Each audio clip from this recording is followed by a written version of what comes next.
दोस्तों, आपका स्वागत है आपके अपने YouTube चैनल MK वॉइस पर। दोस्तों, आपने कई बार 16 सोमवार व्रत का नाम तो अवश्य सुना होगा, जो मुख्यतः कुंवारी लड़कियां अपने विवाह की आशा से भगवान शिव के नाम पर रखती हैं। वहीं सुहागन स्त्रियां भी इस व्रत को भगवान शंकर की कृपा प्राप्ति के लिए करती है। मान्यता के अनुसार यह व्रत पुरुषों के लिए भाग्योदय सकल मनोरथ पूर्ण करने वाला है। वही यह व्रत स्त्रियों को मनचाहा वर और सौभाग्य प्रदान करता है। इसके अलावा यह व्रत रोग शोक दूर करने के साथ ही जाने अनजाने में किए गए पापों से भी मुक्ति प्रदान करता है, लेकिन बहुत कम लोग हैं जो इससे जुड़ी कथा के बारे में जानते हैं। ऐसे में हम आज आपको 16 सोमवार व्रत की एक कथा के बारे में बता रहे हैं। उससे पहले आप हमारे चैनल MK वॉइस को सब्सक्राइब जरूर करें। प्राचीन समय में एक नगर में एक धनवान साहूकार रहा करता था, जिसके घर में किसी प्रकार की कोई कमी नहीं थी, परंतु उसका कोई पुत्र नहीं था, जिस कारण वह काफी दुखी रहता था। उसे दिन रात यही चिंता सताती रहती थी।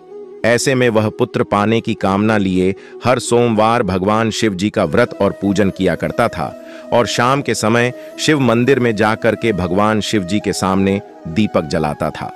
उसके भक्ति भाव को देखकर देवी मां पार्वती ने शिव जी से कहा, यह साहूकार आपका बहुत बड़ा भक्त है और सदैव आपका व्रत और पूजन बड़ी श्रद्धा के साथ करता है। इसकी मनोकामना पूर्ण करनी चाहिए। पार्वती जी के ऐसे आग्रह पर शिव जी बोले, हे पार्वती, इसके कोई पुत्र नहीं है। इसी चिंता में यह अत्यंत दुखी रहता है। इसके भाग्य में पुत्र न होने पर भी मैं इसको पुत्र की प्राप्ति का वर दे सकता हूं, लेकिन वह पुत्र केवल 12 वर्ष तक जीवित रहेगा। इसके पश्चात वह मृत्यु को प्राप्त हो जाएगा। इससे अधिक तो मैं भी कुछ और इसके लिए नहीं कर सकता। यह बातें साहूकार सुन रहा था। इससे उसको तो प्रसन्नता हुई और ना ही दुख हुआ। वह पहले की तरह ही शिवाजी महाराज का व्रत और पूजन करता रहा। कुछ समय व्यतीत हो जाने पर साहूकार की स्त्री गर्भवती हुई और 10वें महीने में उसे अति सुंदर पुत्र की प्राप्ति हुई। साहूकार के घर में बहुत खुशी मनाई गई, परंतु साहूकार ने उसकी केवल 12 वर्ष की आयु जानकर अधिक प्रसन्नता प्रकट नहीं की और ना ही किसी को यह भेद बताया। जब वह बालक 11 वर्ष का हो गया तो उस बालक की माता ने उसके पिता से विवाह आदि के लिए आग्रह किया, तो वह साहूकार कहने लगा कि अभी मैं इसका विवाह नहीं कर सकता, अपने पुत्र को काशी पढ़ने के लिए भेजूंगा।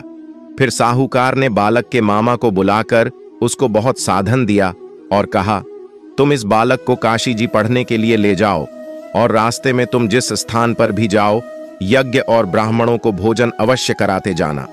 फिर वह दोनों मामा भांजे यज्ञ करते और ब्राह्मणों को भोजन कराते हुए काशी जी की तरफ रवाना हुए। रास्ते में उनको एक शहर से गुजरना पड़ा। उस शहर में राजा की कन्या का विवाह था और दूसरे राजा का लड़का जो विवाह करने बारात लेकर आया था, वह एक आंख से काना था। उसके पिता को इस बात की बड़ी चिंता हो रही थी कि कहीं वर को देख कन्या के माता पिता विवाह में किसी प्रकार की अड़चन पैदा ना कर दें।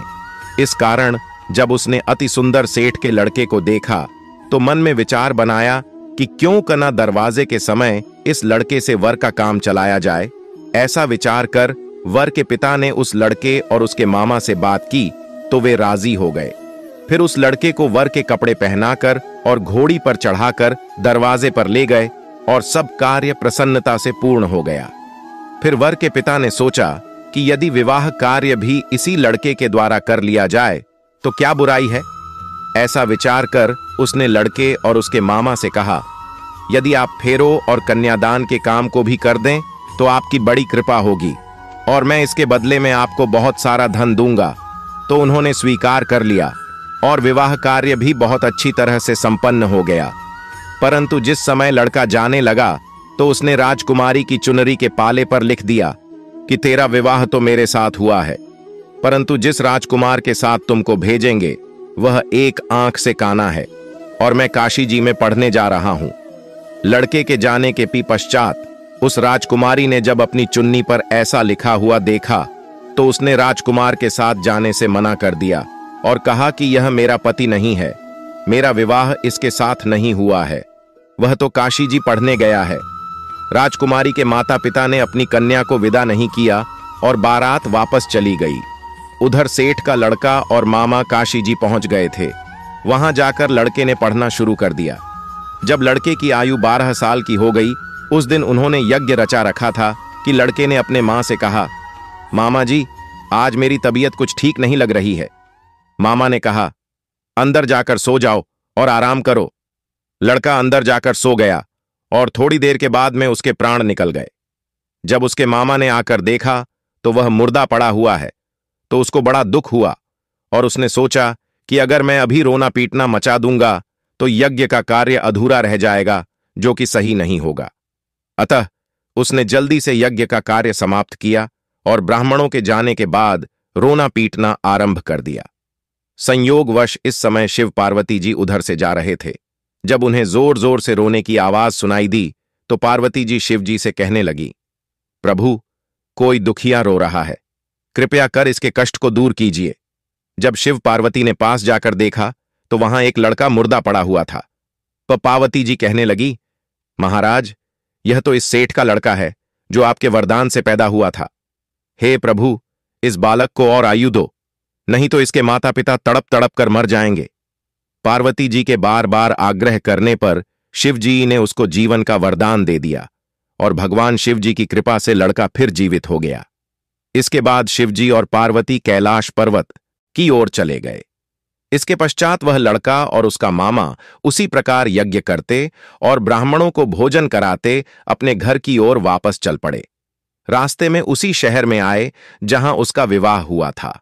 वहां पर आकर उन्होंने यज्ञ आरंभ कर दिया तो उस लड़के के ससुर ने उसको पहचान लिया और अपने महल में ले जाकर उसकी बड़ी खातिरदारी की।